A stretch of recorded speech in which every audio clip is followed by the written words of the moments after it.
नमस्कार, प्रदेश एक्सप्रेस में आपका स्वागत है। मैं हूं आपके साथ अंकिता और आइए अब खबरें देखते हैं विस्तार से।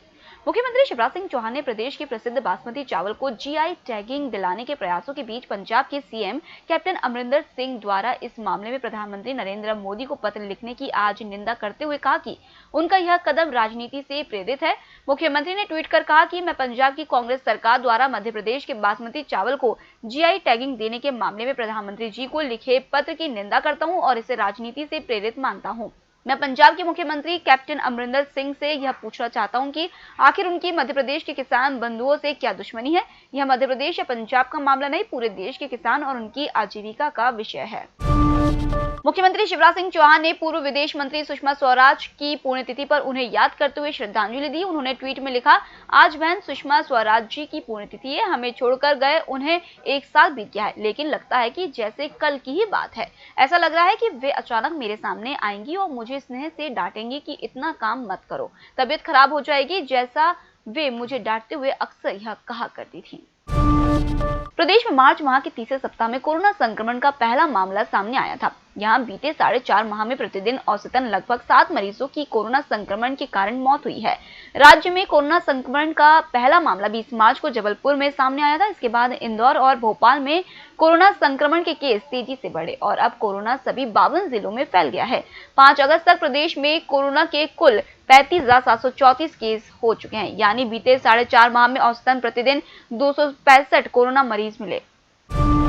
कोरोना के संक्रमण के चलते राजधानी में मौतों का आंकड़ा दिनों दिन बढ़ता जा रहा है। बुधवार देर रात तक कोरोना संक्रमण के चलते करीब 11 संक्रमित मरीजों की मौत हो गई। इसमें से 6 मौत तो अकेले हमीदिया अस्पताल के कोविड वार्ड में हुई है। वहीं 2 मरीजों की चिरायु में तो 2 की एम्स अस्पताल में मौत हुई है। रीवा जिले में सुबह से जोरदार बारिश हो रही है। रीवा समेत प्रदेश के कई जिलों में आज मौसम बदला हुआ है। कहीं कहीं हल्की बारिश तो कहीं जोरदार बारिश हो रही है। गुरुवार सुबह इंदौर में भी आसमान पर काले घने बादल छाए हैं। इससे पहले बुधवार को सुबह से रात तक में 8.8 मिलीमीटर बारिश रिकॉर्ड की गई। लॉकडाउन के दौरान मादक पदार्थ तस्करों के हौसले इतने बुलंद है कि वह पुलिस के साथ अब पत्रकारों को भी निशाना बनाने लगे हैं। पूर्व में जिरन थाना पदस्थ एक पुलिसकर्मी को घायल कर तस्कर भाग निकले थे। अब देर रात पत्रकार विष्णु मीणा पर अज्ञात बदमाशों ने हमला बोलते हुए मारपीट कर गंभीर रूप से घायल कर हाईवे पर पटक कर फरार हो गए। मामले की सूचना पर पुलिस ने मौके पर पहुंचकर घायल पत्रकार विष्णु को जिला अस्पताल में भर्ती कराया है। अब पुलिस सीसीटीवी कैमरे में बदमाशों की फुटेज खंगालने में जुट गई है। साइबर ठगों ने शहर के पुरानी छावनी थाना प्रभारी राजीव गुप्ता व थाटीपुर थाना प्रभारी शैलेंद्र भार्गव की फेसबुक आईडी का क्लोन तैयार कर फेसबुक अकाउंट से जुड़े मित्रों को फ्रेंड रिक्वेस्ट भेजकर इस क्लोन आईडी से जोड़ लिया है। इतना ही नहीं, ठग अब फेसबुक फ्रेंड को मैसेज भेजकर किसी से 20,000 रुपए तो किसी से 50,000 रुपए की मदद मांग रहे हैं। दोनों थाना प्रभारियों ने फेसबुक आईडी का क्लोन बनाने की सूचना साइबर सेल को दे दी है। फिक्की लेडीज ऑर्गेनाइजेशन इंदौर के वेबिनार में मध्य प्रदेश के पूर्व मुख्यमंत्री कमलनाथ ने कहा है कि वे व्यावसायिक परिवार से ताल्लुक रखते थे और राजनीति में आने का कोई इरादा नहीं था, लेकिन स्कूली जीवन में राहुल गांधी और राजीव गांधी से जुड़ने के बाद 1969 में संजय गांधी ने उन्हें चुनाव लड़ने को कहा और वे राजनीति में आ गए। इस वेबिनार में छिंदवाड़ा सांसद नकुलनाथ ने कहा कि कोरोना महामारी के दौर में आदिवासियों द्वारा खोजी गई जड़ी बूटियों और हर्बल उत्पाद की मांग बढ़ी है, लेकिन भाजपा सरकार ने आदिवासियों के हितों की उपेक्षा की है। उन्होंने कहा कि हमें आदिवासियों के उत्पादों को अंतर्राष्ट्रीय स्तर पर बढ़ावा देना होगा। कृषि और उससे जुड़े मामलों के लिए राज्य सरकार ने अलग से कृषि कैबिनेट का गठन किया है, जिसका अध्यक्ष मुख्यमंत्री शिवराज सिंह चौहान को बनाया गया है। अन्य सदस्यों में गृह मंत्री नरोत्तम मिश्रा, पीडब्ल्यूडी मंत्री गोपाल भार्गव, जल संसाधन मंत्री तुलसीराम सिलावट और कृषि मंत्री कमल पटेल के साथ ही 7 अन्य मंत्री शामिल हैं। प्रधानमंत्री फसल बीमा योजना में राज्यों का शेयर बढ़ाने से मध्य प्रदेश के सामने आर्थिक संकट खड़ा हो गया है। इस बारे में कृषि मंत्री कमल पटेल का कहना है कि प्रदेश के किसानों पर कोई बोझ नहीं आने दिया जाएगा। बजट के पर्याप्त इंतजाम किए जा रहे हैं। उच्च शिक्षा विभाग की अंडर ग्रेजुएशन कोर्स में एडमिशन की ऑनलाइन प्रक्रिया 2 घंटे देरी से शुरू हो सकी, जिसके चलते कॉलेजों में सत्यापन केंद्र नहीं बन पाए। कई कॉलेजों में महिला प्रोफेसर खाली बैठी रहीं। रतलाम में डिटेक्टिव कंपनी के मालिक धीरज दुबे का मोबाइल घर में काम करने वाली बाई की 16 वर्षीय बेटी ने चुरा लिया। मोबाइल चुराने वाली बालिका की स्कूल की फीस नहीं भरी गई थी, इसलिए उसने यह चोरी की। धीरज दुबे ने चोरी का पता खुद अपने स्तर पर लगा लिया और पुलिस में इसकी सूचना नहीं दी। बाद में पूरा घटनाक्रम का पर्दाफाश करने के बाद उन्होंने बच्ची की फीस भी जमा की और उसे आगे पढ़ने में मदद देने का वादा किया।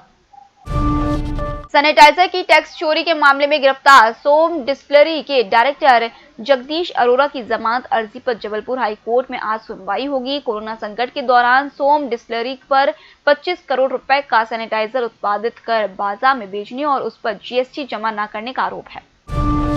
रतलाम में रक्षाबंधन पर जिद करके मायके गई पत्नी से नाराज रतागढ़ खेड़ा गांव के निवासी अमृत भाबर ने अपनी 10 वर्षीय बच्ची भारती की गला दबाकर हत्या कर दी। इस घटना के बाद हत्यारे ने बीमारी से मौत का बहाना बनाते हुए सुबह बेटी का अंतिम संस्कार भी कर दिया।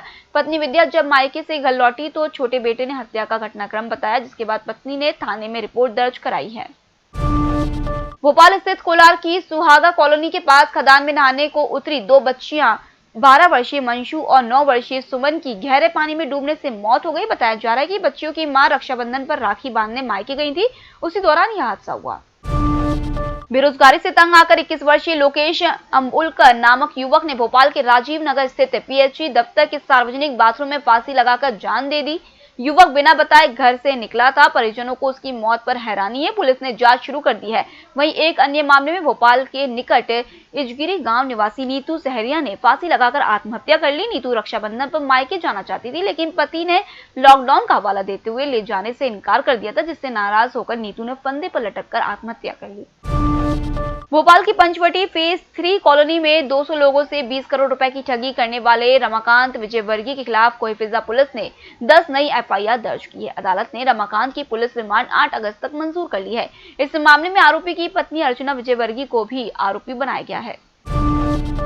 अपनी जान हथेली पर रखकर कोरोना वायरस से पीड़ितों की सेवा में जुटे 1,80,000 कोरोना योद्धाओं को बीते 4 माह से आधे से भी कम मानदेय मिल रहा है। इन्हें 4500 के स्थान पर कुल 2700 रुपए की राशि दी जा रही है। बताया जा रहा है कि इनके मानदेय में आधा हिस्सा सरकार का रहता है, लेकिन बीते 4 माह से सरकार ने अपना हिस्सा नहीं दिया।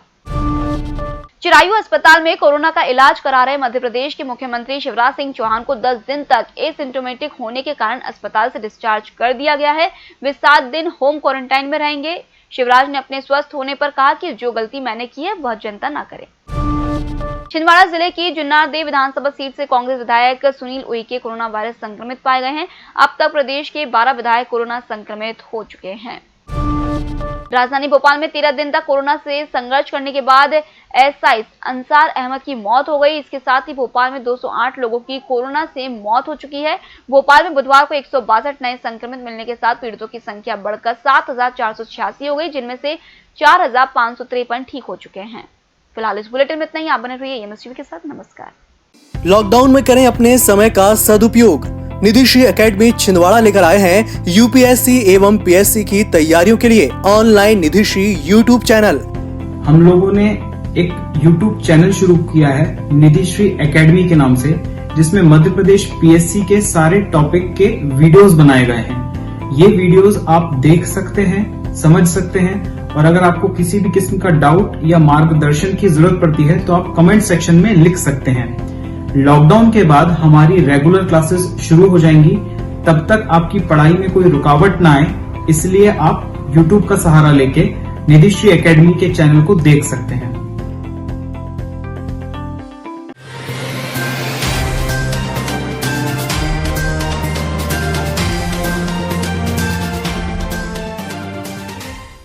निष्पक्ष, निर्भीक और विश्वसनीय खबरें देखें सिर्फ EMS टीवी पर। डाउनलोड करें EMS न्यूज ऐप।